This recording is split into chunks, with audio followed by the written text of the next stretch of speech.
to imagine the Philippine educational landscape without the private schools. The private schools help the state fulfill its mandate of making quality education accessible to all Filipinos. It is in recognition of this role that the Fund for Assistance to Private Education, a permanent trust fund for private education, was established through Executive Order 156 on November 5, 1968. The Private Education Assistance Committee, or the PEAC, was created as the trustee of the fund. The PEAC is composed of the Secretary of Education as the ex officio chair and a representative each from the National Economic Development Authority, Catholic Educational Association of the Philippines, Philippine Association of Colleges and Universities, and Association of Christian Schools, Colleges, and Universities. For the development of private education, the PEAC takes on the role of funder, advocate, partner, and enabler. A national secretariat headed by an executive director executes the policies, programs, and initiatives of the PEAC for private education. In 1989, a landmark piece of legislation, RA 6728, or the Government Assistance to Students and Teachers in Private Education, or GASPE, was passed. The GASPE Act, which was amended by RA 8545 in 1998, institutionalized government assistance to private education in the country. The Educational Service Contracting, or ESC, Teacher Salary Subsidy, or TSS, Senior High School Voucher Program, the In-Service Training, or INSET, and Research are part of the Department of Education's GASPE program. The PEAC implements the GASPE program given the track record of the PEAC in program management. The PEAC has been involved in the development of the ESC, from piloting a scheme, which was a precursor to the ESC in 1982 to 1986, to implementing the ESC in 1986 to 1991, and from 1996 up to the present. The ESC today has close to 1 million beneficiaries. Part of the PEAC infrastructure for the GASPE program is the Regional Secretariat. The PEAC-RS is headed by the Regional Program Director, who designates a Regional Program Coordinator for the day-to-day program implementation in the region. The PEAC has the following responsibilities in the GASPE program: orientation, ESC certification, SHS voucher applications, processing, monitoring, resolving cases of schools with adverse findings, regular meetings and consultations with stakeholders, research and data gathering, in-service training. The PEAC is also accredited as a local continuing professional development, or CPD, provider by the Professional Regulation Commission, or PRC. Participants of the INSET programs offered by the PEAC have the opportunity to earn the required CPD units for the renewal of their professional licenses. From 2012 to 2017, the PEAC trained a total of more than 70,000 junior high school teachers, and since 2016, an estimated 17,000 SHS teachers. The PEAC also implements its own programs of assistance. The Assistance to Programs and Initiatives to Reform Education, or ASPIRE, gave funding support in the amount of 33.7 million to 99 projects of private educational associations since 2015 to 2016.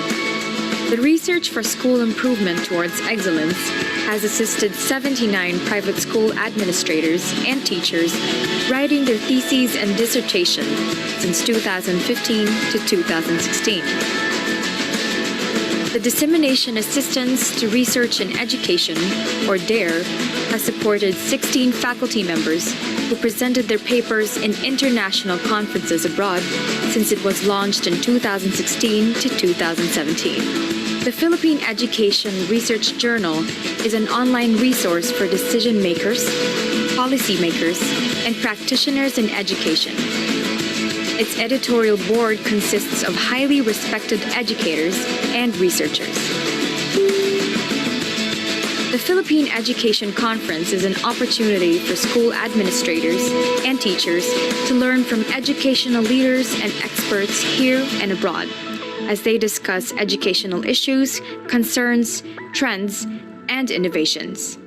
Recognizing the inherent strengths of the private schools in achieving excellence in Philippine education, the PEAC is committed to promoting private education as an integral part of our educational system.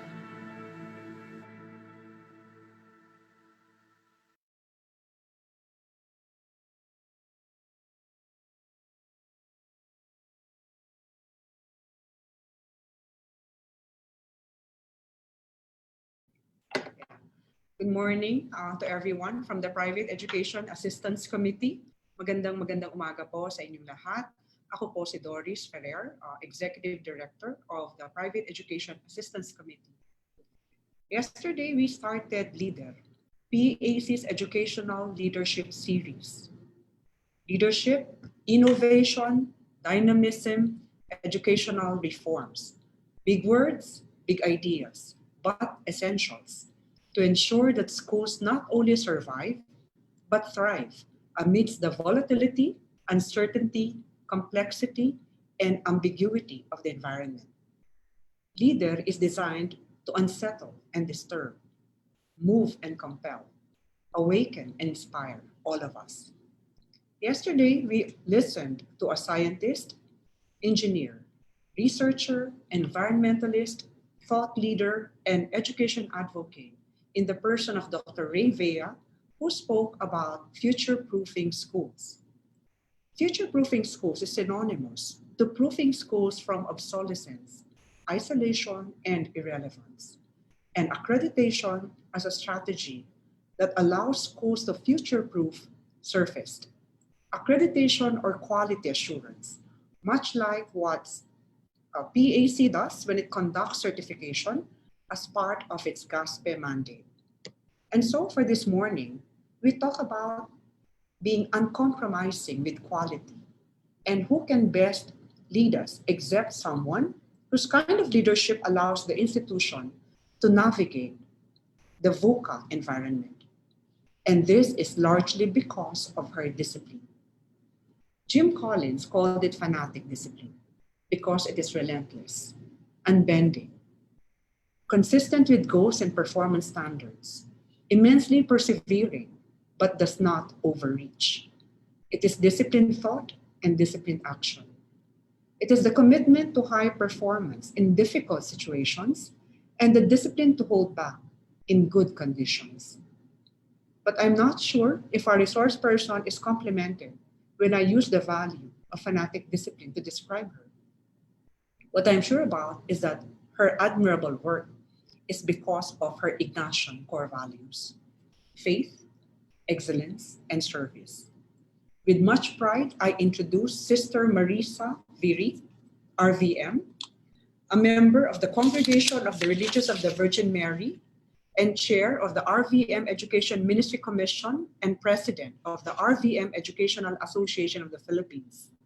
Good morning, Sister Marissa. She's the president of the University of the Immaculate Conception in Davao City, vice president of the Catholic Educational Association of the Philippines, vice president of the Philippine Accrediting Association of Schools, Colleges, and Universities, PAASCO, and with much happiness, regional program director of PEAC for Region 11. And what is this session all about? The session Uncompromising Quality Towards a Better Normal is not about making COVID-19 an excuse. Because while the COVID-19 pandemic has drastically altered and tipped the balance of life worldwide and has significantly changed the dynamic flow of established human behavior and business operations, such as educational institutions, schools will still have to focus on maintaining and continuously improving the delivery of quality education. This session will discuss the many aspects that contribute to quality and how continuous improvement could be achieved. It hopes to guide the schools operating under the new normal on how to begin, maintain, sustain, and continually improve the school's quality assurance system towards a better normal. My dear friends, let's all welcome a dear friend, Sister Marissa Viri, RVM. Good morning, everyone. Good morning, Doris. Thank you for the kind introduction. And I would also like to thank PEAC through Ms. Doris Ferrer for inviting me to share about quality assurance. So I'll share my screen.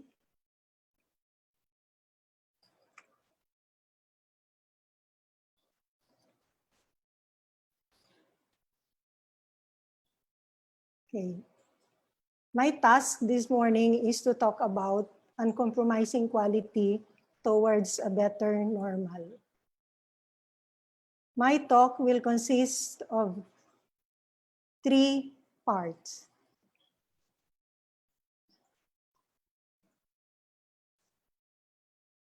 I have a problem. Why is it not moving? Okay. Part 1, I'll be talking about concepts on quality and its application to education. I hope you will bear with me because I'll be talking about technical things. Part 2 is managing quality schools through process approach. This is more interesting because I'll be giving some examples.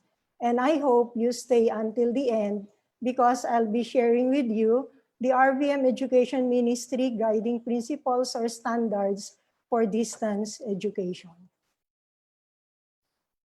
The mission and task of education is something that cannot be left to chance or to practices that may have been proven in the past, but now being challenged by the present and may in fact be entirely irrelevant in the future.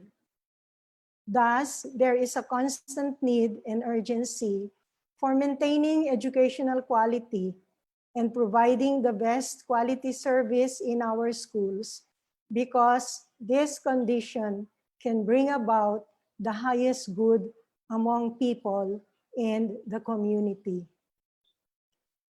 As schools face unprecedented disruptions in their usual activities brought about by the pandemic, they still have to focus on maintaining and continuously improving the delivery of quality education.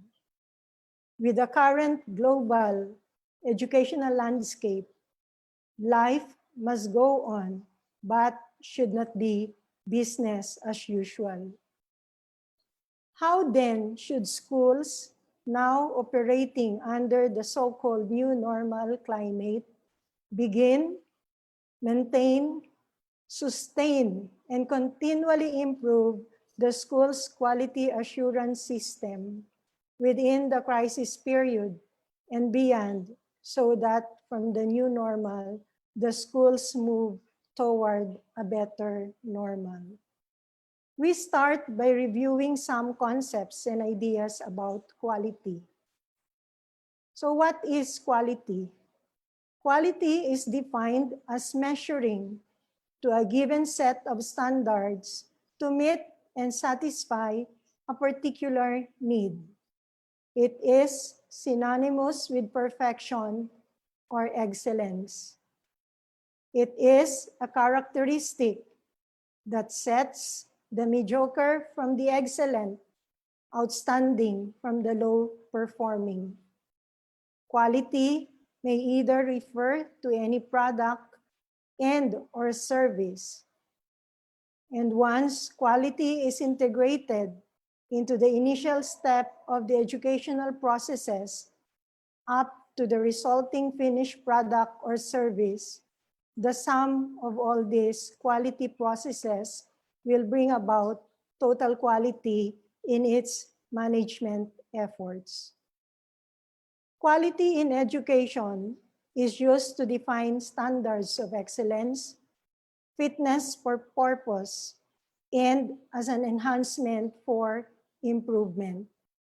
Each activity in a quality environment is done with best efforts, timeliness, and within prescribed standards.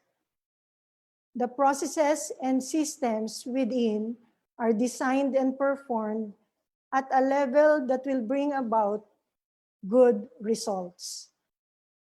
The aim of education is to achieve standard and to move towards excellence. How will the schools be able to manage quality?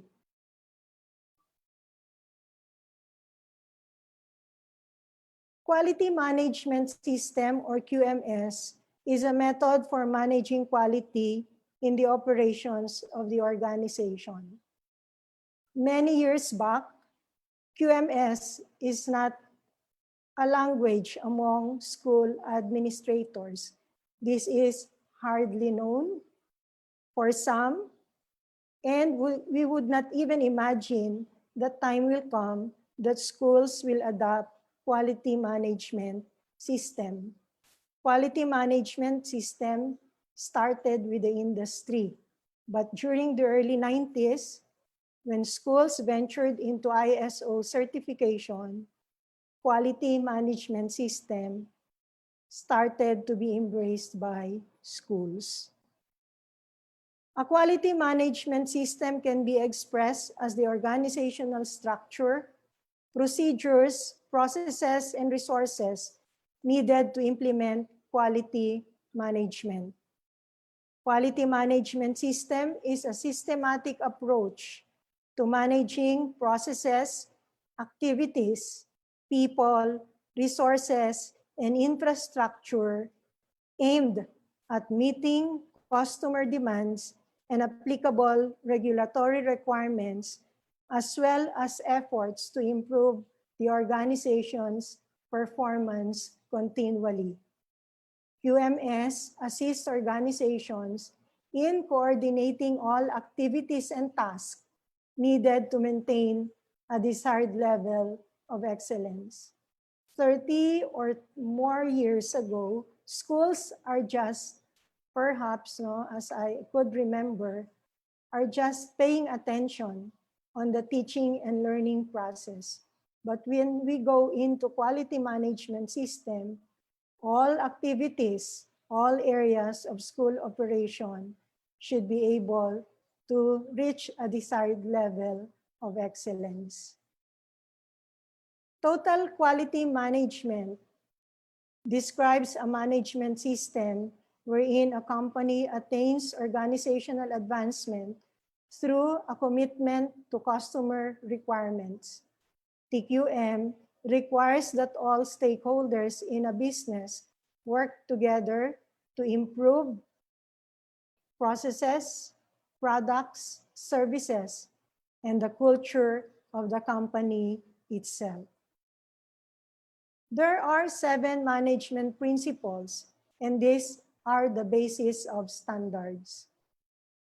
Quality management principles are a set of fundamental beliefs, norms, rules, and values that are accepted as true and can be used as a basis for quality management. The first of the 7 management principles is customer focus. The primary focus of quality management is to meet customer requirements and to strive to exceed customer expectation. Second, leadership.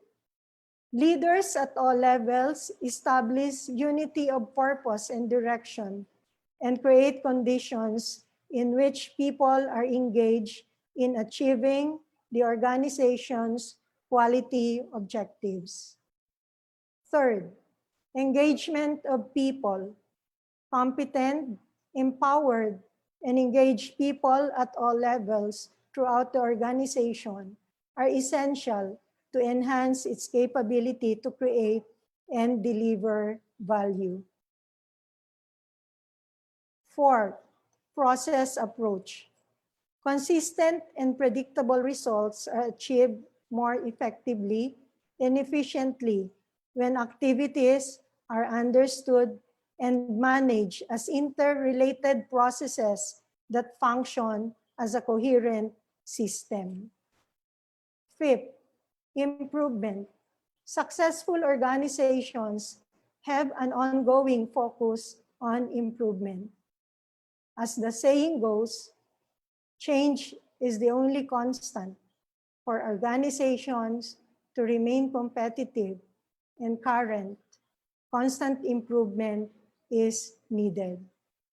Reacting to changes internally and externally, be it a shift in leadership, consumer habits, or economic shifts, can create new and positive opportunities. Six, evidence-based decision making. Decisions based on the analysis and evaluation of data and information are more likely to produce desired results.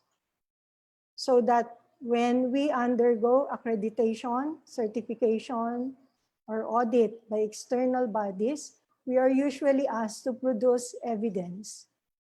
And lastly, the seventh management principle is relationship management. For sustained success, the organization manages its relationships with interested parties, such as suppliers. Much like how engaging employees contribute to success, maintaining good relations with suppliers can influence the performance of an organization. Suppliers and interested parties have an impact in our business and its success, whether we admit it or not. Maintaining relationship with such parties can contribute to sustained success by optimizing their impact on performance. There are two common quality-related functions within an organization to be able to manage quality. First is quality assurance, or total quality control.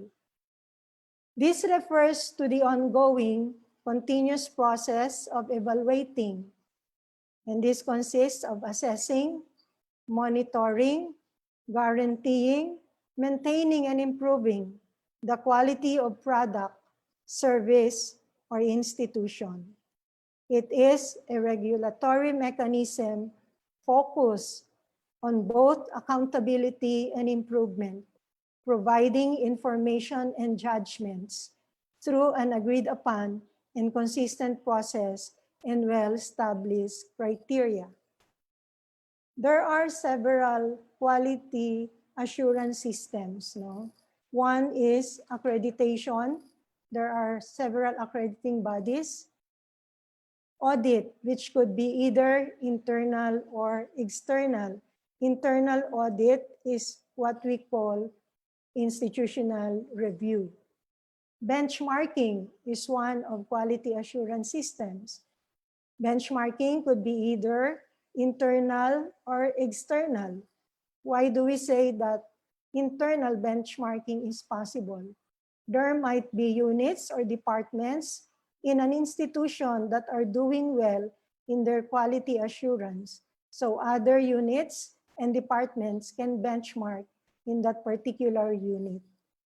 And lastly is certification, the process by which an agency or an association acknowledges the achievement or fulfillment of established quality standards and usually grants certain privileges to the institution. This is the ESC certification. The second quality-related function is quality control. Quality control is the detection of defects, most commonly associated with testing, which takes place within a quality management system, typically referred to as verification and validation. When I had a chance to be assigned in a school that is ISO certified, it was not so difficult for me to understand quality management system, having worked as a quality control analyst in a pharmaceutical laboratory before joining the RVM congregation. Indeed, quality assurance is part of the operation of that pharmaceutical company. And quality control, as defined, is the detection of defects. I was assigned then to do the raw material control, and I have to verify and validate that the raw materials that will be used in production are indeed meeting certain standards. Perhaps you are now imagining and thinking how these things could be possible or could be adopted in a school or educational institution. There are 4 steps to develop quality management system. First is the educational institution, when we have embraced quality management system, has to create a written document that defines quality. Why? Because quality is determined by how it is defined and measured. It is said that when you prepare your document, you write what you do and do what you have written. Create a document that articulates the organization's commitment to quality products and services. This is the institution's quality policy and quality objectives. These policies provide specific detail as to what falls under the scope of organizational quality, what it looks like, and how it is measured. This document should outline what quality looks like for every process, product, and service. Second, after you have developed the policies, you have to develop procedures, written procedures. Employees work best when they have specific step-by-step procedures to follow. The more complex the system, the more specific policies and procedures need to be. Develop producers for the users of the system. Write procedures and answer the questions who, what, where, and when. Third, develop instructions. Create work instructions for how the work should be done. All jobs should have detailed job descriptions that articulate job expectations. Use process maps to identify steps in the process and job aids to provide a visual for proper completion of a job task. If we look at the 3 steps to develop QMS in an institution, these are essential. In my experience, especially for us religious, and perhaps not even for religious, even teachers and administrators, we come and go in our institution. And if policies, procedures, and instructions are not written, one of the tendencies is, I should accept it. For us religious, we tend to bring how things are done in the previous schools where we have been assigned, even if the context of the present school where the sister is assigned might not be the same as the previous school. I said that teachers and administrators they come and they go.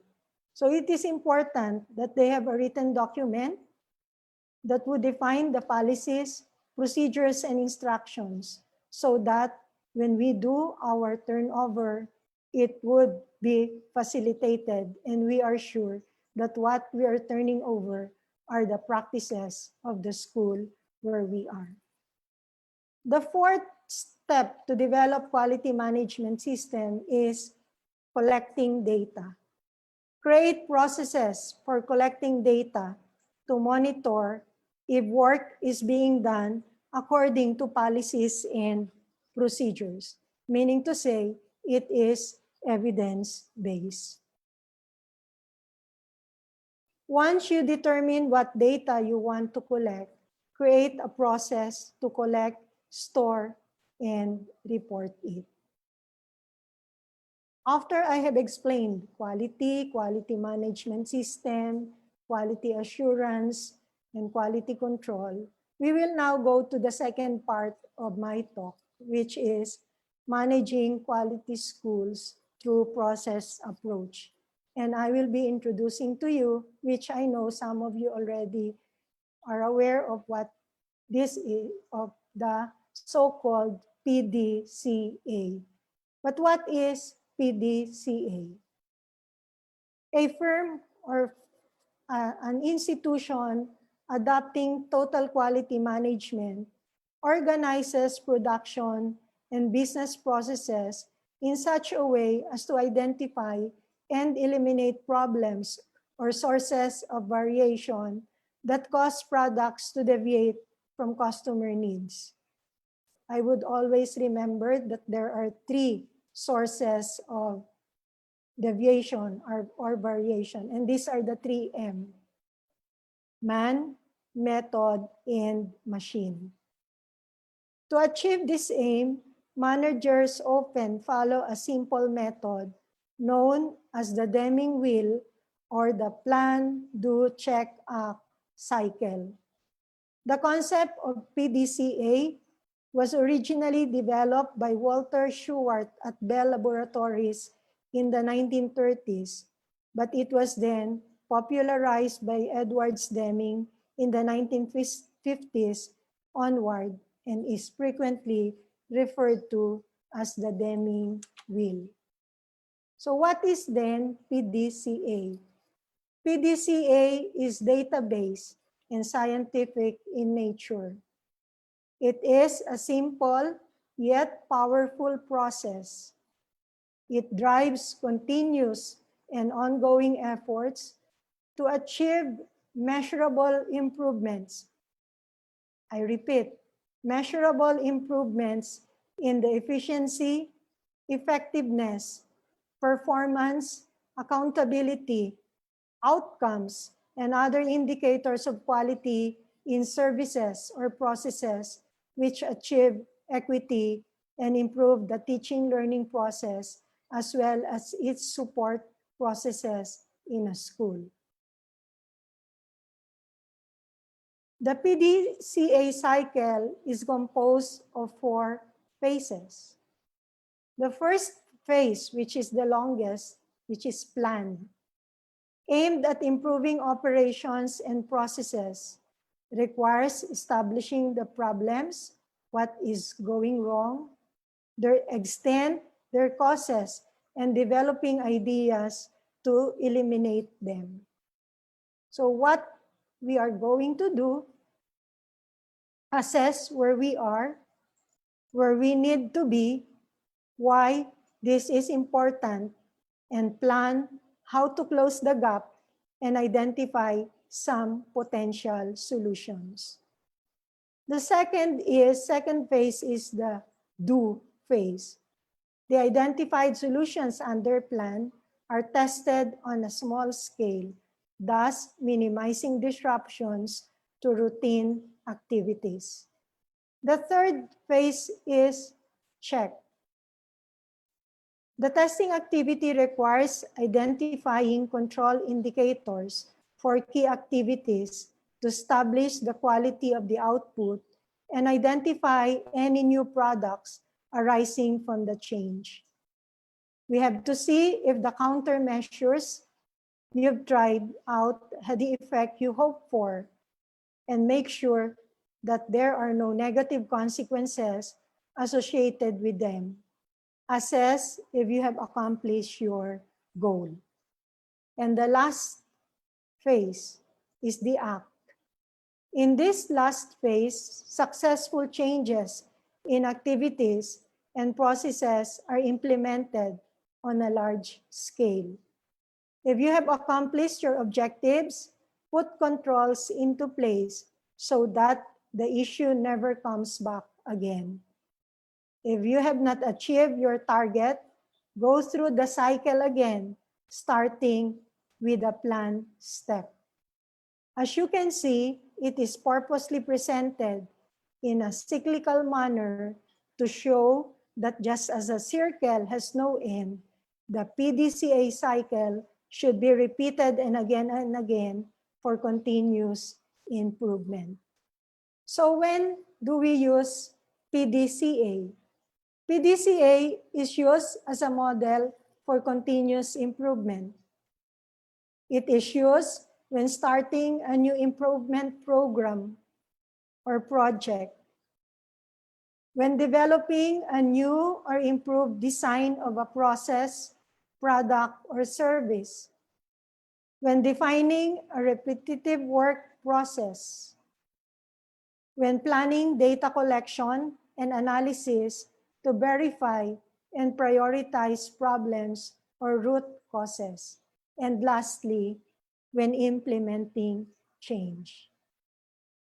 Now that our operation has been disrupted by the pandemic, we will see how we will apply the PDCA as we hope to be able to continue the school's operation. First is following the plan, do, check, and act cycle. Since our operation has been disrupted by the pandemic, the first thing that we have to do is to conduct an impact analysis and risk assessment. What is impact analysis? Impact analysis is simply a means of identifying what's critical to the organization for purposes of building strategies and plans.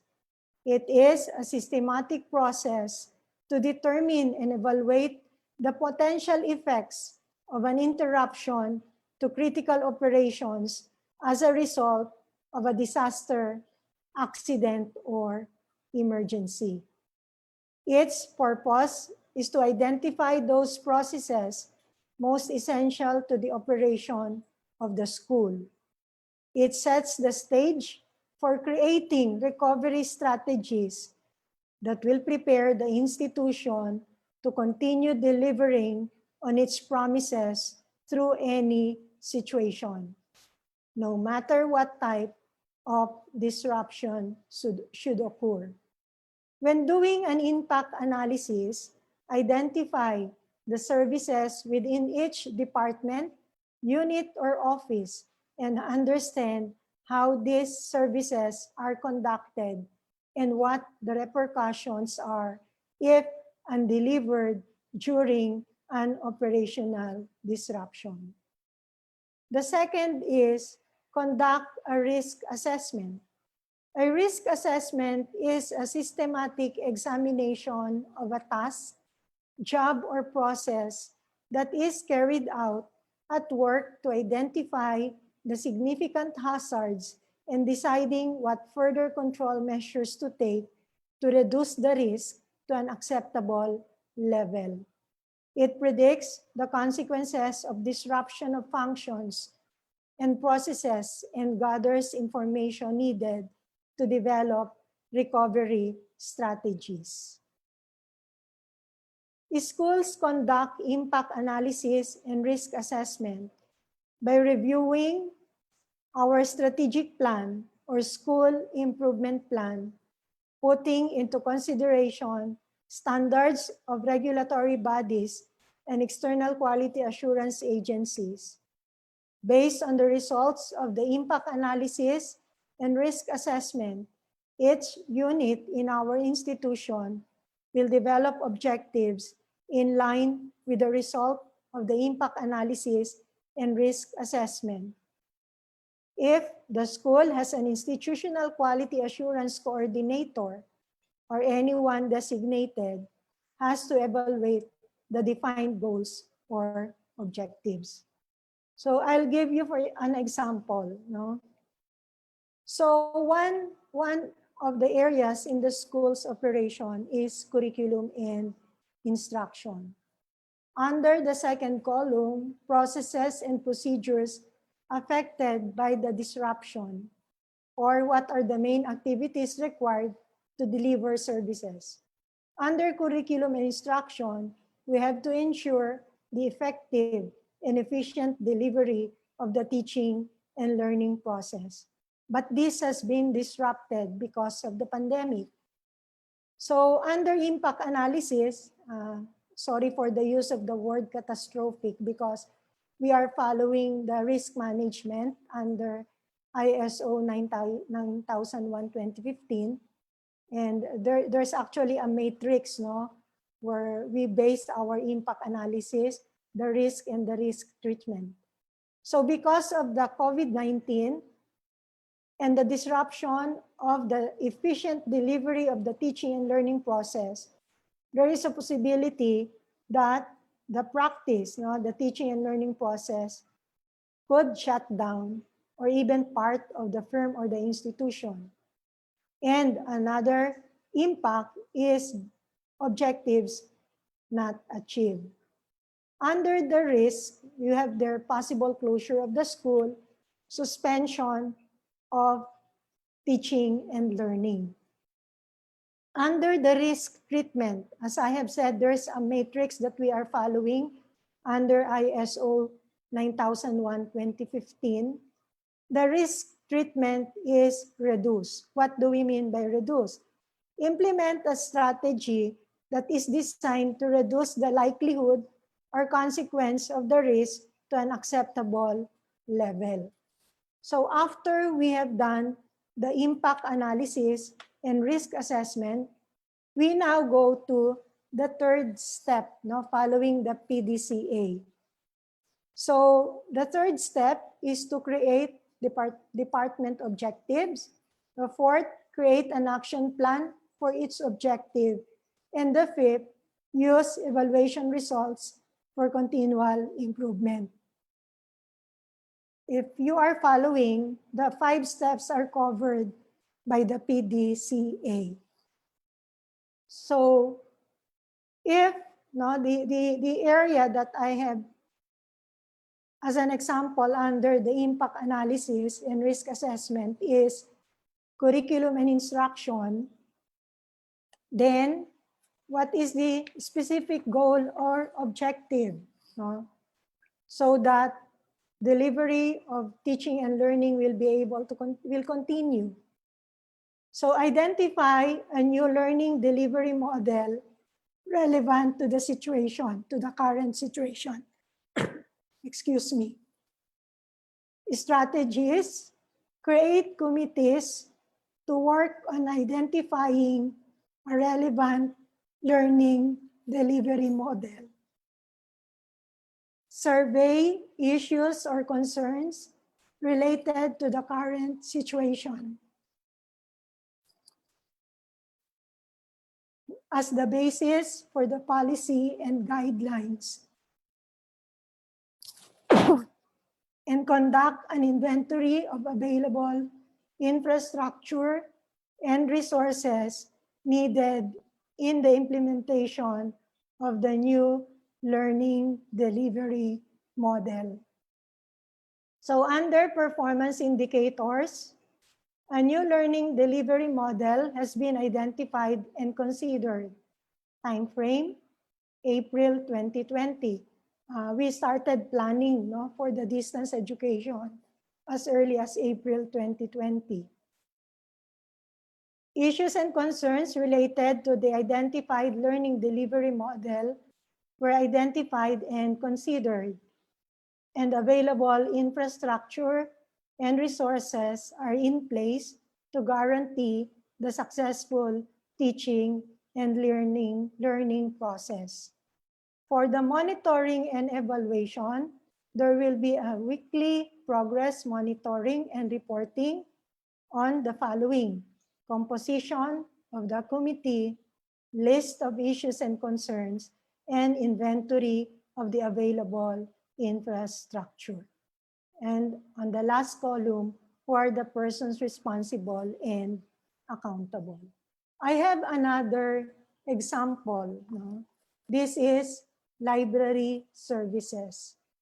If we are doing distance education, perhaps we might not be able to imagine, no, how will the school continue its library services. So we identified one process or procedure that has been affected by the disruption. and this is loaning out of printed and AV materials. And this will have a noticeable impact on the practice or the firm. So loaning out, what's the risk? Loaning out of printed and AV materials will be hampered, and clientele will have limited or no access to these materials. Under the risk treatment, we have there reduce. So we have to identify or implement strategies that is designed to reduce the likelihood of our clientele not able to loan out printed and AV materials. So we go to the action plan. Okay, so the objective is, or the goal, creation of online service to cater to the needs of the clientele for reference materials. What are the strategies? Digitization of requested printed materials, online delivery of requested materials through email, online reference service by asking the librarian through chat of what they need, online library instruction tutorial on how to access electronic databases. We have electronic databases, so they have to be instructed on how to access this online. Web bibliography, our librarians develop this, and the creation of remote access account for faculty and students to access the subscribed online databases. So what's the performance indicator? 100% of the requested printed materials are delivered on time, and 100% of the faculty and students will have remote access account so that they will be able to access the subscribed online databases. Time frame, whole year, for the enrollment of the faculty and students in the remote access, the time frame is within 2 weeks after the opening of classes. So under monitoring and evaluation, we have their weekly monitoring and progress reporting on the list of digitized materials, number of delivered requested materials, and number of clients served. Last column, persons responsible. Last example that I will give is guidance services, guidance program and services. We identified one process and procedure that has been affected by the disruption. So what are the main activities required to deliver services? So we identified students' information service. What's the impact analysis? Inability to deliver appropriate guidance services. I asked our guidance director why. She said that in the students' information service, you will find there what are the services that the students need. No? So I said, okay, that's the impact. Inability to deliver appropriate guidance services based on the information gathered from the students.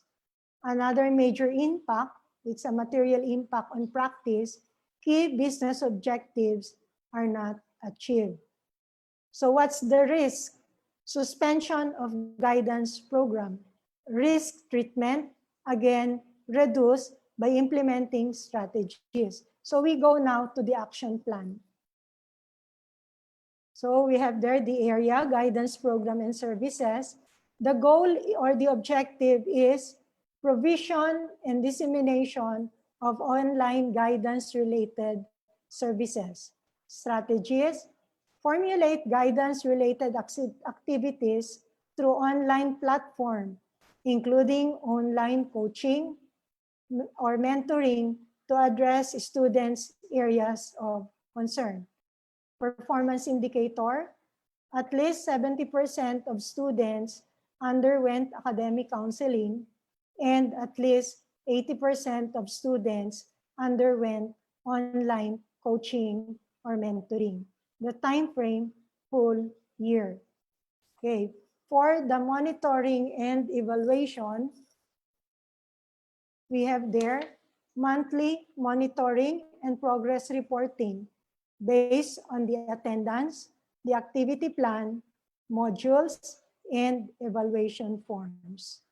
And at the end, we have again there the last column, persons responsible or accountable.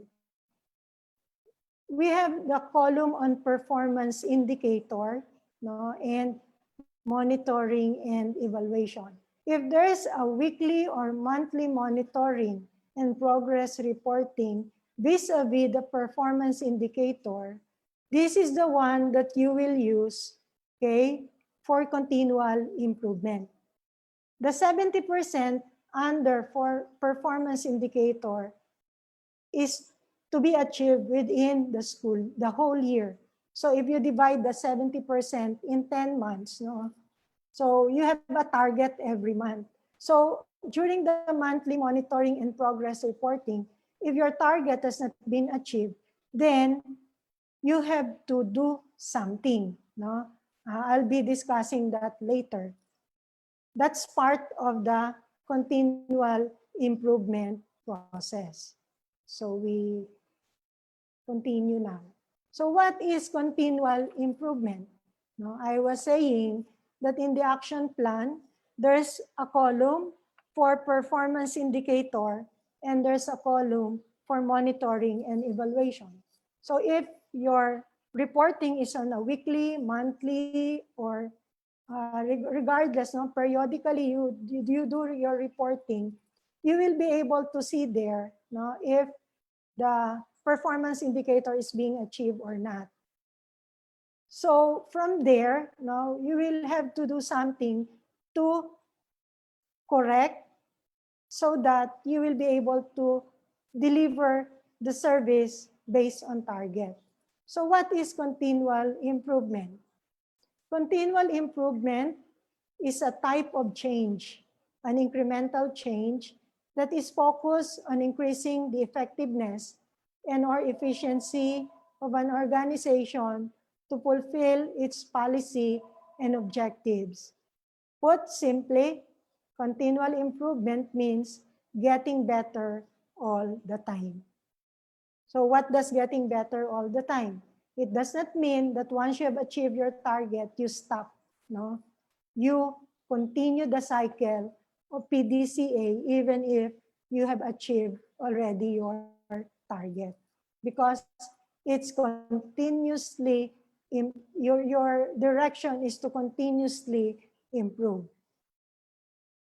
Okay, so what should be improved? Everything in an organization, say a school, in all functions at all levels, no, should be improved. That is organizational structure, programs, activities, services, communication, and resources, be it human or infrastructure, things that lead to better results or performance. I included there programs and activities. We usually conduct activities. It is a must that after every activity, we conduct an evaluation and use the result of the evaluation for continual improvement. Services, no? If you notice, especially institutions that are ISO certified, you will notice that in certain units, registrar, admission, guidance, finance, now they have suggestion box. They have also sheets of paper wherein clients are asked to evaluate the service that they have received from that particular unit. Again, you use the result of the evaluation and the feedback to continuously improve. If there are things that need to be improved, what we usually do is we conduct root analysis, no? Root cause analysis. What's the reason why this certain process or service got a very low rating? No? So you have to conduct a root cause analysis and from there, be able to plan out how to totally eliminate. That is always our goal, to totally eliminate whatever processes or procedures that are not leading towards excellence.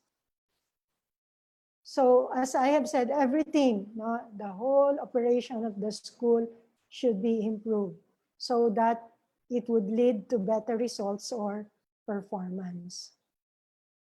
Why is continual improvement important to an organization? The school must continually improve to keep pace with the internal and external changes that are bound to happen, not only because of the pandemic that we are experiencing now, but because of the changing landscape, such as socioeconomic factors, technological advancement, discerning customers, and tougher competition. We experienced that in our school. No? Our parents are now more discerning. No? They will see what kind of what the quality of education that you offer. And because there are other schools within your area, no, competition becomes tougher because our clients are able to discern. If we sit comfortably with our laurels on, sipin natin, I have existed, UIC has existed for 115 years, but I cannot hold on to that number of years to be sure that we are delivering quality education. We have to continuously implement quality assurance and quality control to ensure. So if we sit comfortably with our laurels on, counting on the years that we have existed, there is a greater likelihood that our competitive edge will decrease.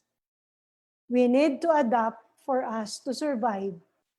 We must sustain our school's quality of standards, the standards of excellence we offer to our students. It cannot be a ningas kugon or balik sa dating ugali. We need to evolve.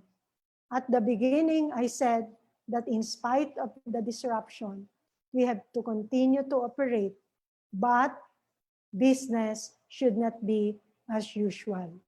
We need to evolve in the midst of the pandemic.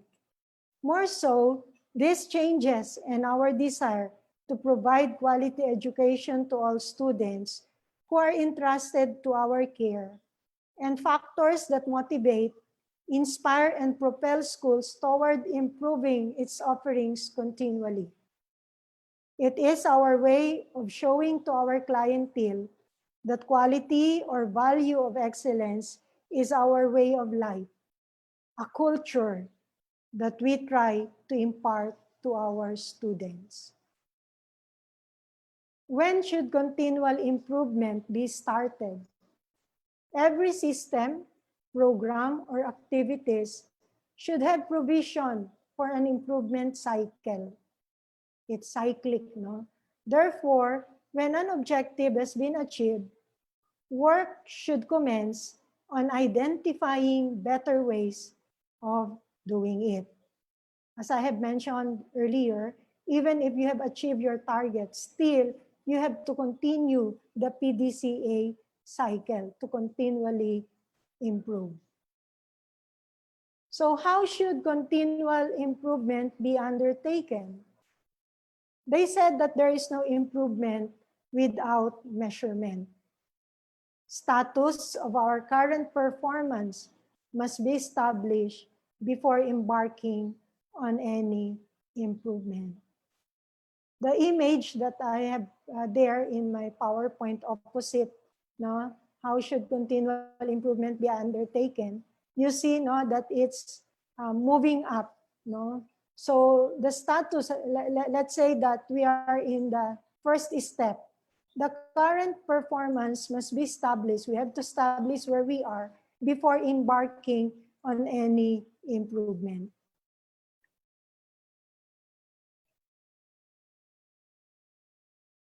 If it does not, if we don't establish where we are, it will have no baseline from which to determine if its efforts have yielded any improvement. Where we are now in any endeavor we took must be clear to us. This is one of the reasons why we need to document our programs, activities, assessments undertaken, such as internal and external audits and the like, and why we need to establish measurable objectives. Schools' vision, mission, objectives, and data obtained from these documents will serve as our baseline data, which we need to establish. Results from customer feedback, positive or negative, are also good source of measurement since it shows how our clientele perceives us, how good we are in delivering our product to our students. Internal audit results, on the other hand, will give us the improvement direction we need to undertake for us to have a better preparation when external audit agency, such as the PEAC or PASCO, or other accrediting and certifying bodies, will visit our school. This will also give us the confidence that our quality goal had been achieved. If quality management system is in place in our institution, the moment we receive recommendations from external accrediting or certifying bodies such as PASCO or PEAC, our first task is to sit down, review the recommendations, and plan out how these recommendations will be addressed for the coming 3 or 5 years. Because if we don't do the planning the moment we receive the recommendation, I'm sure that on the year of the accreditation or certification, you will really have a hard time looking for what you have, because you have done nothing. So the tendency sometimes is you produce magic, but magic would not always work and would not help in the improvement of our institution. Okay, so next is, whose responsibility then is continual improvement? No one in the organization, from top to bottom or from bottom to top, is exempt from the responsibility for improvement. The whole quality assurance, quality control, quality management system should involve everyone in the organization. It is a normal component of all employees' jobs to search out ways of improving performance. Furthermore, no one is expected to do this without help and support from others. It is, though, important to define who is responsible for any task to be undertaken, and such should be documented so that we will not be blaming or pointing fingers to others when something happened. This will facilitate the monitoring of the implementation of the action plan. So what difficulties hamper the journey towards excellence? Unpleasant experiences, negative habit, fixed mindset, and past burden are the difficulties, weaknesses that hamper our journey towards excellence. Our journey may be unpleasant since it requires us to go out of our comfort zones, but it's worth taking for it is the only way that we will reach our goal of becoming high-performing schools offering education, quality education. Okay. So if you would still be able to picture out the template for the action plan, there is a column there for performance indicator and monitoring and evaluation. So you use that. It would depend on how often would you evaluate and monitor a particular strategy or action. Okay, so you indicate in this evaluation utilization template for continual improvement, what are the evaluation findings? And then, as I have said earlier, you might have to do a root cause analysis. And then from there, once you have identified the root cause, you have to again identify new actions to be taken so that it's either you are able to meet the target or you will be able to continually improve in the delivery of their particular service.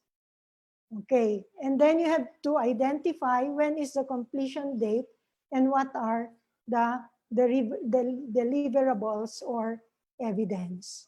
Okay, so I have already discussed the whole cycle of plan, do, check, act. And as I have said, whether or not you have met the target, you have to continuously do the PDCA for continual improvement. Okay. The PEAC, it's so generous and kind of the PEAC. The PEAC conducted, PEAC is concerned of the private schools who are participating in the ESC.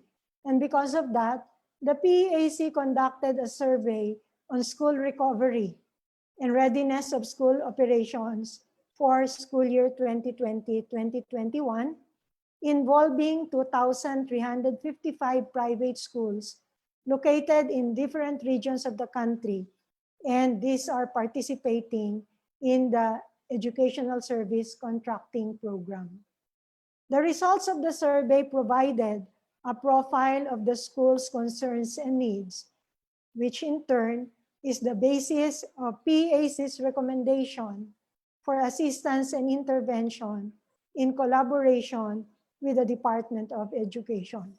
I received a copy of the result of the survey, going over the result of the school recovery and readiness of school operations for the coming school year. The school recovery is the first part of the plan phase.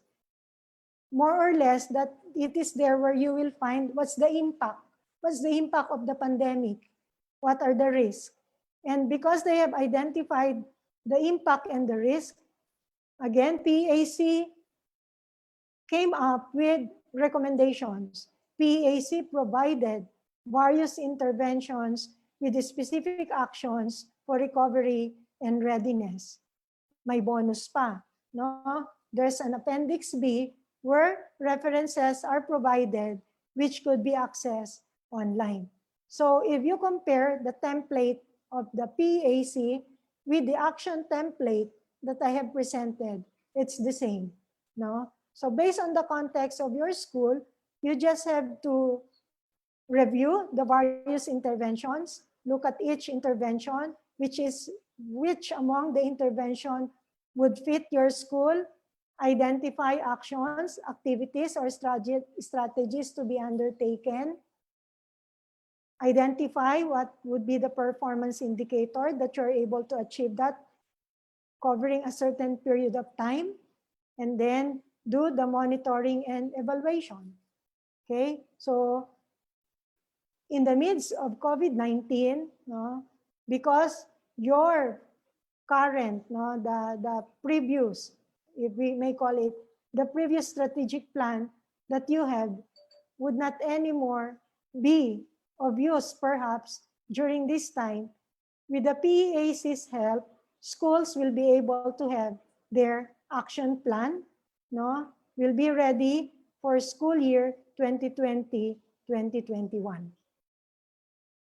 Okay, so thank you very much, PEAC, for the survey that you have conducted and providing various interventions with specific actions for recovery and readiness. That's really a big help to the schools. Okay, it is important that if we want that our schools will continually improve, that our quality will not be uncompromised, will be compromised rather. There is a need for educational institutions to establish internal quality assurance system, no, within the school management. Okay, what's the responsibility? The responsibility of the internal quality assurance system school management is to determine, promote, and maintain standards of teaching, examinations, and research among schools. Actually, it's the whole school operation. The strategy, develop mechanism to systematically monitor and evaluate quality in schools directly or indirectly through quality assurance. So what are the objectives, no, when you establish internal quality assurance system within your school? Number one is to stimulate the academic environment and quality of teaching. It would help schools realize their objectives because there's an internal quality assurance system. Promote necessary changes, innovations, and reforms in all aspects of school operations. And lastly, it would encourage innovations, self-evaluation, and accountability. When we said that a school has to establish internal quality assurance system, the school has to train people who will do the internal audit. No? So if I may share, no, in 2011, we have 49 schools all over the country. In 2011, because not all schools are, all RVM schools are PASCO accredited, but those that are not PASCO accredited, they usually, for those that are offering junior high, they undergo ESC certification. We came up with the RVM quality roadmap. This was in 2011. What is this roadmap all about? The RVM quality roadmap is a quality initiative of the RVM Education Ministry Commission to lead the entire RVM school community in pursuing standards of quality over and above the minimum required by government agencies. Okay, this was in 2011. What we did is we came up with a manual, and because of our experience, no, of PASCO accreditation and ISO certification, what we did is we married the two. We made use of the PASCO standards and the process of ISO, no, to be able to have this RVM quality roadmap. Okay, so we, no, primarily the purpose of that is to ensure that all the 49 RVM schools are indeed offering transformative quality Ignatian Marian education. And for it's almost 10 years, no? We started it in 2011. At the moment, because of this RVM quality roadmap that we have introduced in all our schools, where we do internal and external audit. Internal audit is done by the members of the school community. When we do external audit, we train faculty and personnel from other schools. They go to another RVM school to conduct the external audit, to check, no, on whether they are following their processes and procedures.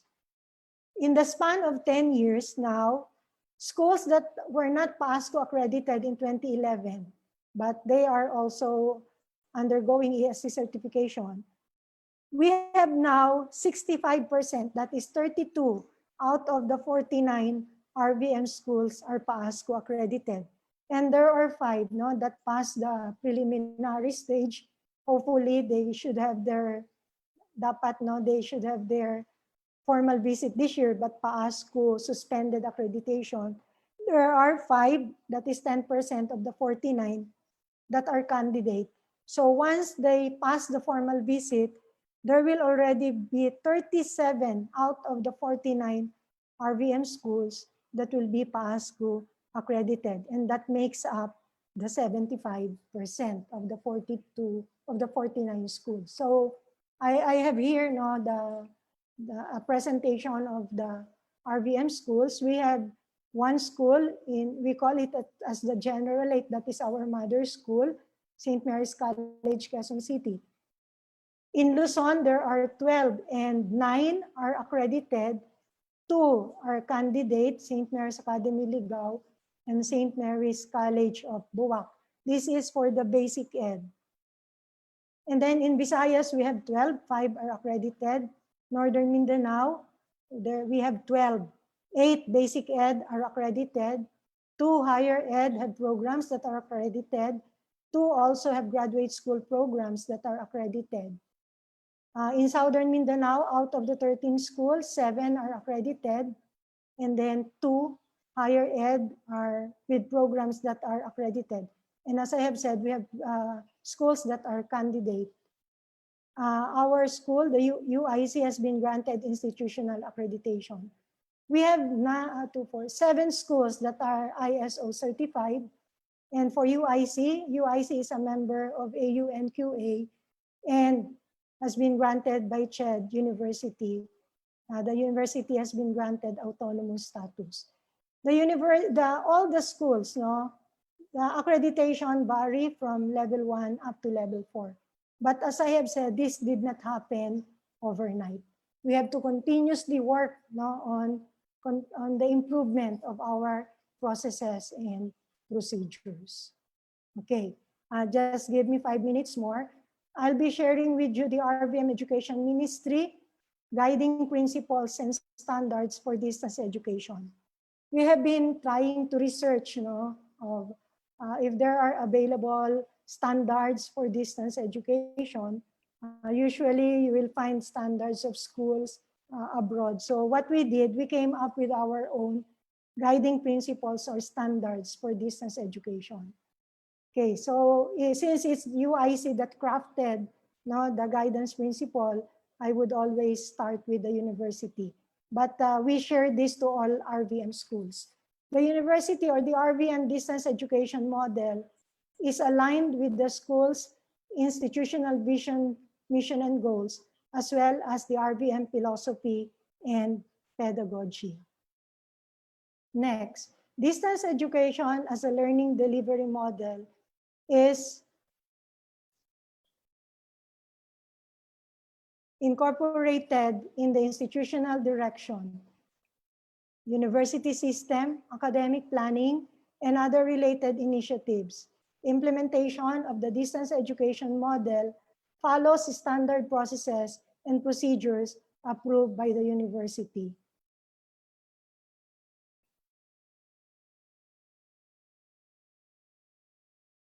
The university will utilize a team-based model where team of experts is a necessary component even if faculty designs their own courses. Designing a course may require faculty to consult with the MIS office, online course design team, colleagues, instructional designers, technology experts, librarians, and assessment specialists. An online course design team and a sub-team per department will be organized in coordination with the UIC, ITRC, and ITDIF. The team is assigned to handle technological concerns related to the implementation of distance learning. The higher education department and the basic education will follow a policy on faculty-student ratio in distance education to support effective student learning. The university includes in its professional development program an opportunity to develop and enhance competencies of faculty in teaching using varied modalities and designing online, offline learning materials. The university includes in its professional development program an opportunity to develop and enhance competencies of faculty in teaching. Oh, sorry, I repeated it. Okay.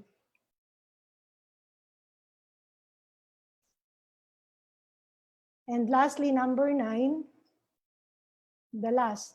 The university initiates quality assurance process to determine course quality and satisfaction of learners. Feedback can be gathered from the faculty and students. Evaluation results are utilized to further improve the design and learning delivery model. Evaluation would include evaluation during the developmental stage to improve instructional courses, evaluation and monitoring on the implementation of the distance learning model on the second week and third week to determine progress and correct deviations if observed, and evaluation after the implementation stage to measure the effectiveness of education training and learning via distance learning.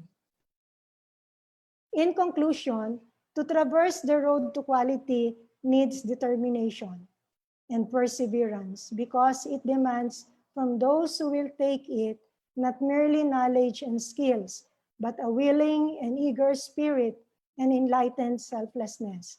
School leadership has to take the lead and face the challenge. Schools have to plan where education should head and define what to deliver. Involve and empower everyone in assuring that quality is the hallmark of what is achieved. This time of the pandemic, we are invited and challenged to continue the delivery of quality education despite the disruption. Quality management is an excellent vehicle that would provide the glue for substantial and continuous educational improvement.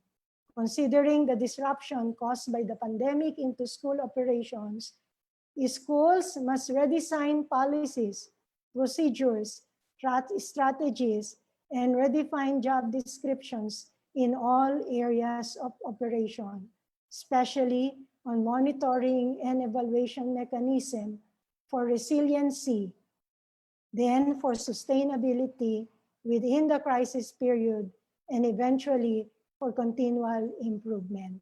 In this way, schools can operate under the new normal and move towards a better normal. We have to adapt to survive. Average schools should be able to raise standards to become better schools. Thank you very much. That's the end of my presentation.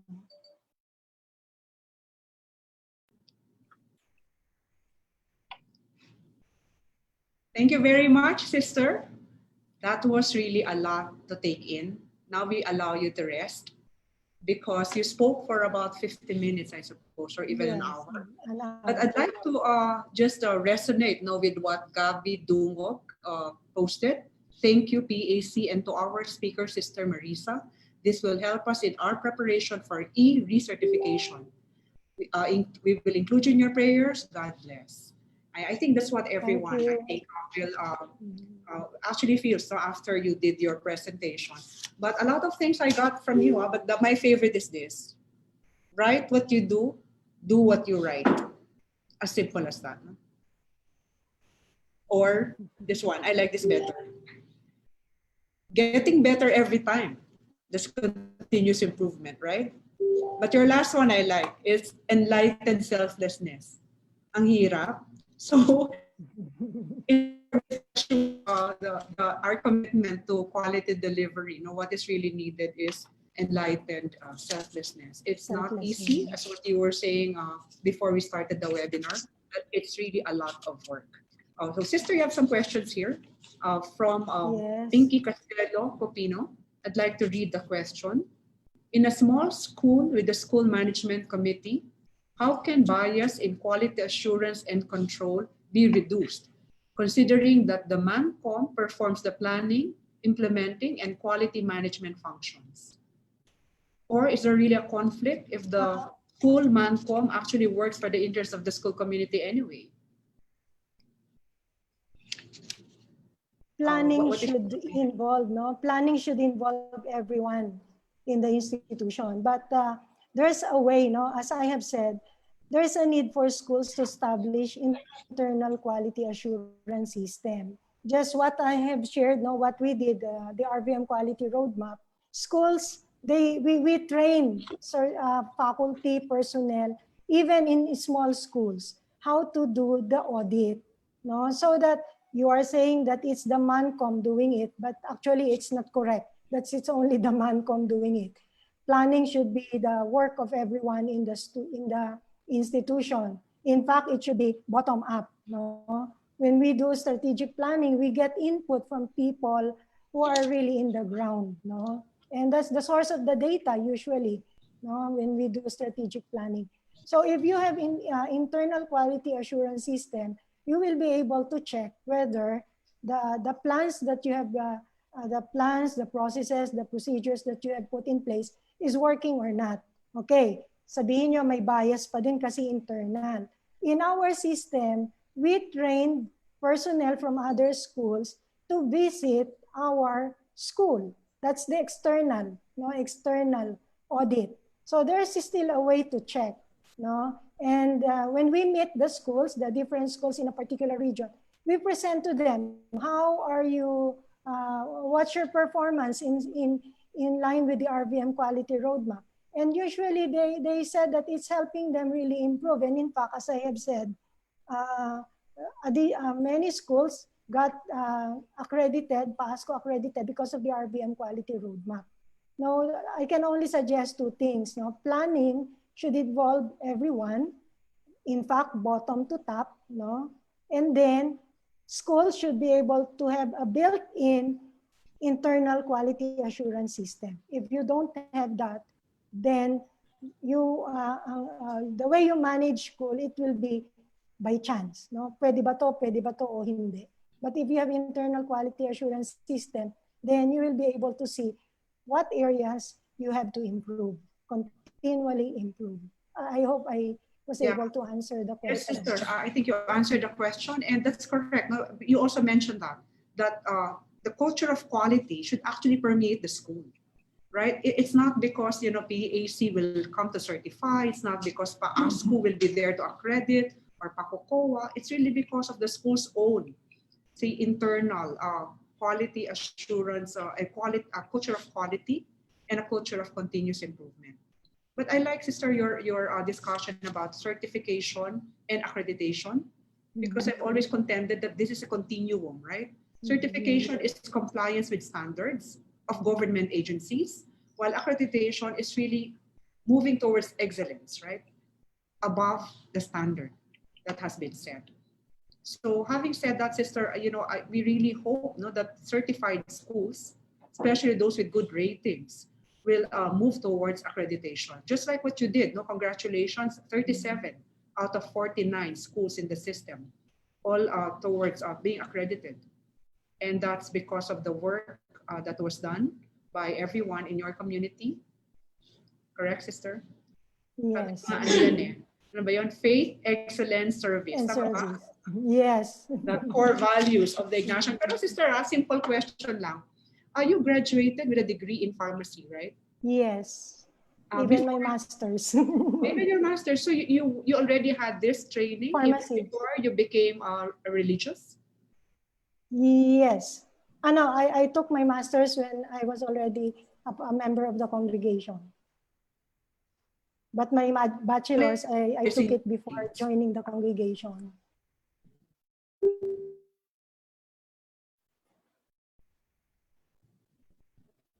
Doris got disconnected.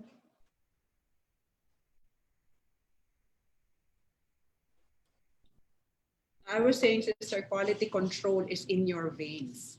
Yes. I worked for a year in a pharmaceutical company. And I was the quality, I work on the quality control of raw material. So it's really a big responsibility.